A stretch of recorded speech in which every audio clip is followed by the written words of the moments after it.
And for that class, we used a lot of animations to understand like DNA replication and stuff, because I'm a very visual learner, so it really helped me when he did that. And it was the night before, not a night, but like a few nights before a test, and I needed to look up the video of either abiogenesis or something to do with amino acids, some kind of biochemistry like that I need to know for the test. And so I was looking at videos on Wikipedia because I could not remember the website.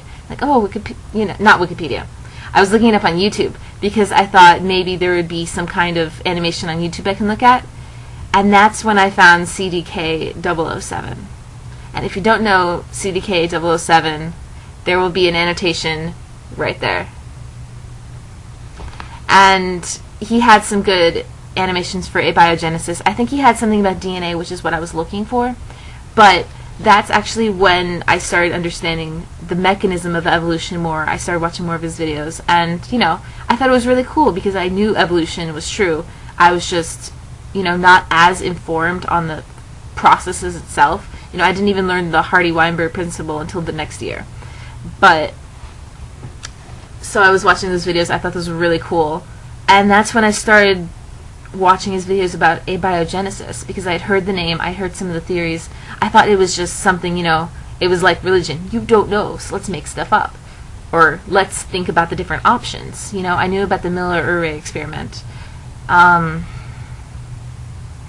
So I watched those videos, and it was like, why did no one tell me that there are very good chemical explanations for abiogenesis? I think this idea had been published in 2005, perhaps. Look at CDK's videos. He has the source for that, and I will put a link to that video. Oh, I got it wrong again. Right here. I will put a link to that video right here. And it just blew my mind. Like, we actually have a reasonable explanation of how life started. Whoa. And I couldn't even believe it. But, I could believe it because it was sound reasoning. It agreed with what I had already understood about biochemistry.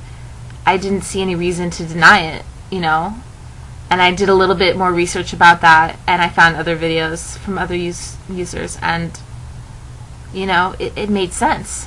This is probably what happened. That just blew my mind. Yeah, so that's how I first discovered this whole science atheist YouTube community. I didn't know it was atheist at the time. I just thought it was like, people actually trying to educate us on YouTube. That's really cool. I should watch more of these videos. And so I found all these different people, and I found Thunderfoot's profile. I found, I already had CDK. I had, all these different ones. And, if you want to, I'll probably post a link to most of these channels later. You've probably seen them if you're exposed to this community at all, but they usually try to debunk things. I remember I started watching Thunderfoot's Why Do People Laugh at Creationists series because I never understood literal creationists. I was like, seriously, these people lived in the Bronze Age times when God or a prophet told them it was 6 days. They probably could not fathom millions of billions of years. So that's just what they told them.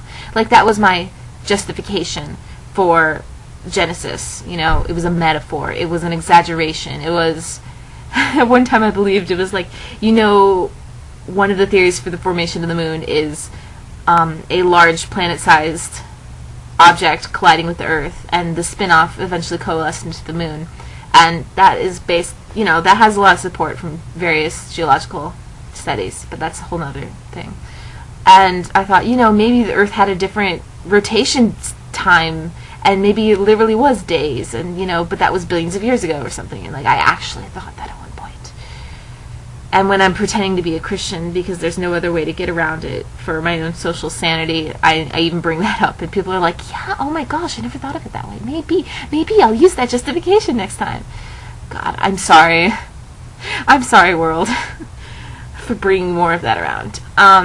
But sometimes I just have to pretend to be a Christian. There's no way around it. I live in the South, and sometimes you just gotta put up with people. I'll never see them again, so I might as well just pretend. Yeah, I've always been bad with lying like that. So I started watching his Why Do People Laugh at Creationists series, and it was kind of like the first time you ever watched South Park as a kid. You know, like you laugh, but you feel so guilty about watching this. Like, I shouldn't be laughing about this. Like, this is really bad. And then I was watching in order, and it all started making sense. Like, you know, creationism doesn't make sense. Intelligent design doesn't make sense. All of these religious arguments that they throw out don't make any sense. I began to realize to myself. And, you know, it felt very awkward because all of this agreed with my scientific basis of the world, and this went completely against everything I was taught as a child. You know, I shouldn't be laughing at this, but I completely agree with Thunderfoot. And eventually, through, you know, suggested videos and related videos, I came across, I forget his name now, I'll look it up, so it'll be in the sidebar. I came across this one guy's video where it questions prayer, and it's basically, if I told you to pray to this milk jug, would you believe it answered your prayer based on whether it says yes, no, or wait? And that's when I realized that, you know, I never really had prayers granted.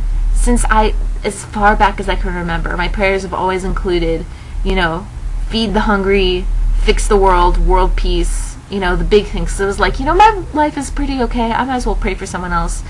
And, you know, none of that ever happened. You know, you can pray for so much stuff, and it just never happens. It's like how you can think to yourself, okay, Santa, I know you're always watching me, so I'm going to say this out loud to myself when I'm by myself. I really, really just want one of those Barbie doll ponies or something. And then I'll wake up the next morning and be like, there's no Barbie doll pony here, but I thought Santa understood. And like, one year I even wrote a note to him, and I left it there Christmas night, like with the note you write to Santa. And I was like, why is there no new toy? I thought it was Santa. He's magical. He could poof back and give it to me. You know, that I'll talk about Santa when I talk about my relationship with my mom, which I'm sure will be a later video. And, you know, when I realized, you know, creationism doesn't make sense, intelligent design doesn't make sense, these religious arguments don't make any sense, and, you know, prayer doesn't make any sense.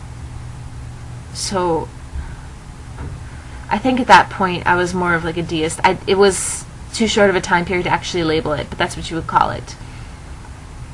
At the same time, I was also reading the His Dark Materials series by Philip Pullman. It's a really good book series. You should probably read it, even if you're not religious at all. Like, you know, you might not like it, but it's really good fantasy. It's probably the best fantasy series I've ever read.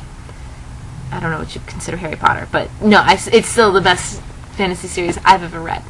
I was reading it about the same time, back when I still considered myself a Christian, and I thought that I literally did think, even up to like after the movie came out, that, you know, he wasn't saying, oh yeah, they killed God.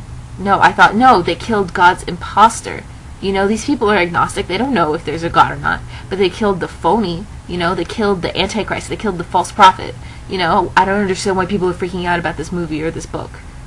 You know, but that's when those books really like made me re-examine the Catholic faith, because the point of this whole book, like, the author, I believe, is an atheist. I can look it up again, but he is trying to like point out how religion totally screws with your head. And for the first two books, what you mostly see is this other world where the church has way more power, and how organized religion is bad. You know, that's what I got from the books before, you know, back when I thought, oh, they weren't killing God. That was, organized religion is bad. So if religious argument doesn't make sense, and, you know, organized religion makes no sense, and prayer makes no sense, you know, at least there's a God still, right? Right?